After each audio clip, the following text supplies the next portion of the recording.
जय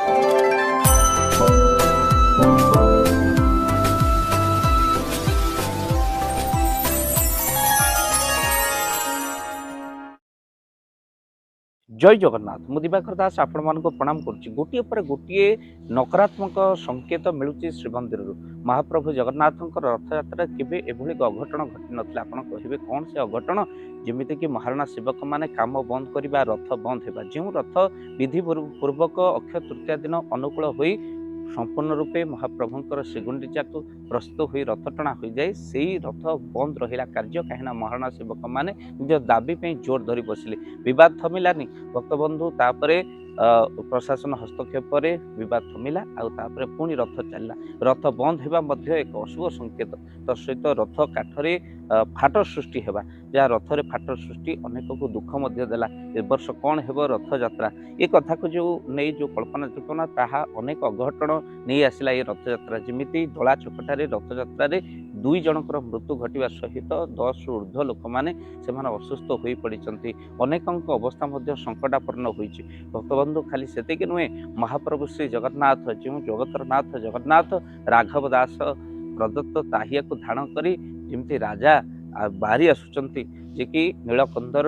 महाराजा आसुचंती विश्वर सम्राट आसुचंती किंतु दुखदायक घटना प्रबल वर्षा एभली है धरिकी जे से टाहिया धोई गला आउ जहाँकि 22 पावचरे से टाहिया को खोली दिगला बारंबार से टाहिया पड़ला बेले एक कथा सेवक कहला बेले अनेक कहते जे टाहिया चोरी हो जाए कहीं टाहिया महाप्रभु जगन्नाथ लगी हुई रथ पूर्व आसला बेले खोली दि जाए बहु दर रे से टाहिया को बिक्री करा जाए भक्तबंधु सतर कौन टाहिया चोरी हो गला किंतु अनेक सेवक मैंने कहते टाहिया गोटे पर गोटे कहीं सोल जंबुरा जेहेतु बाउंश काठी तैयारी ताहा एते वर्षारे झड़ी पड़ा जहाँकि भूमि स्पर्श है आउ ताकू प्रभु मस्तक लगी हुए नहीं से टाहिया को खोली दिगला भक्तबंधु एक कथा सेवक कहला बेले अनेक कहते बलभद्र बड़ ठाकुर टाहिया वर्षार मिलला ना किंतु मिलगला जगन्नाथ टाहिया यह पछरे कौन जी कि बड़ बड़ लोकंर हाथ ना तो कहीं से टाहिया को नापी आगुरी डील है तो ये कथा अनेक कमेंट बॉक्स माध्यम लिखला बेले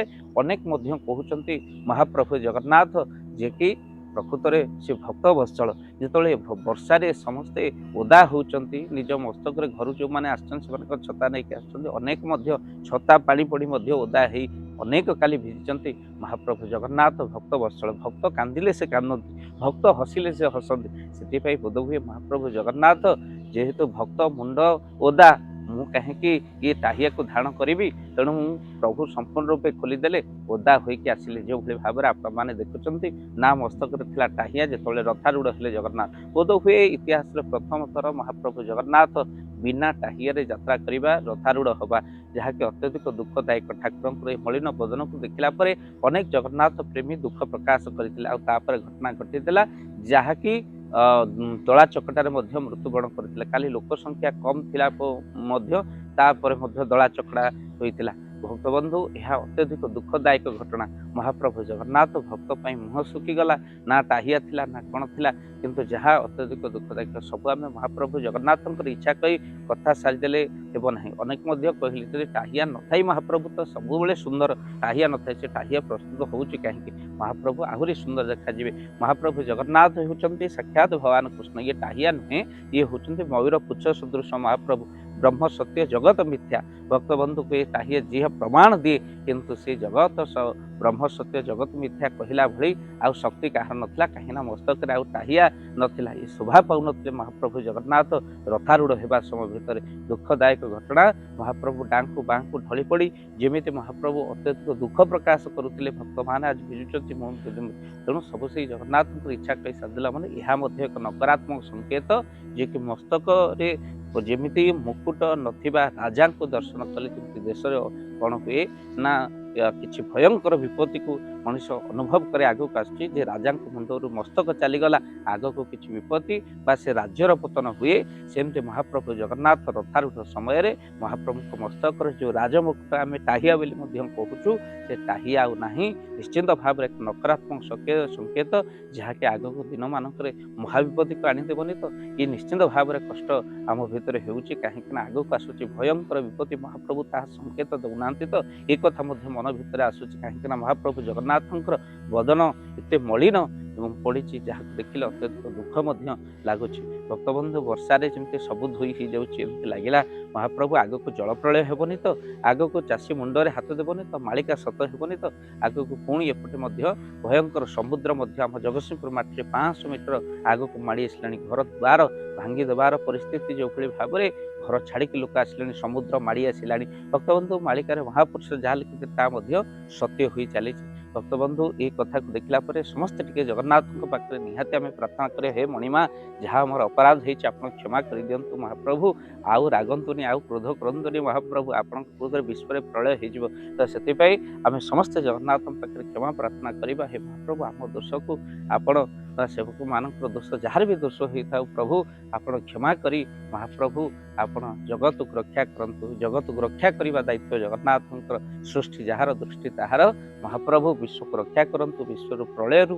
ଆଉ ପ୍ରଳୟକୁ ଆପଣ ରକ୍ଷା କରନ୍ତୁ। ଭକ୍ତବନ୍ଧୁ ନିଶ୍ଚିନ୍ତ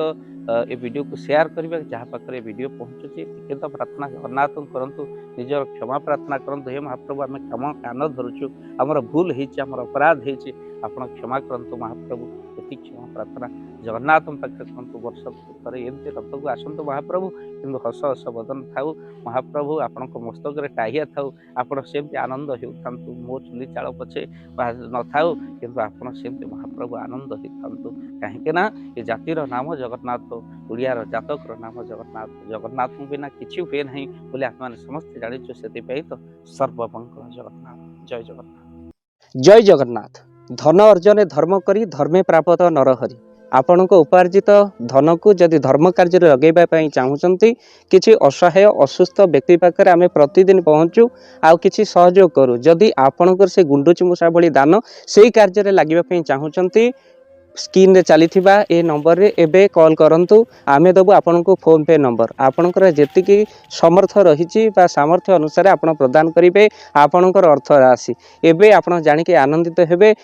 ଗୋଟିଏ ଆମ୍ବୁଲାନ୍ସ କିଣାଯାଇଛି କେବଳ ରୋଗୀ ସେବା ପାଇଁ। ଯଦି ଆପଣଙ୍କର କିଛି ଅର୍ଥ ସେ ଆମ୍ବୁଲାନ୍ସ ପାଇଁ ଆପଣ ସହଯୋଗ କରିବା ପାଇଁ ଚାହାନ୍ତି ତ ଏବେ କଲ୍ କରନ୍ତୁ ଏଇ ନମ୍ବରରେ। ଆପଣଙ୍କୁ ଅଶେଷ ଅଶେଷ ଧନ୍ୟବାଦ। ଜୟ ଜଗନ୍ନାଥ।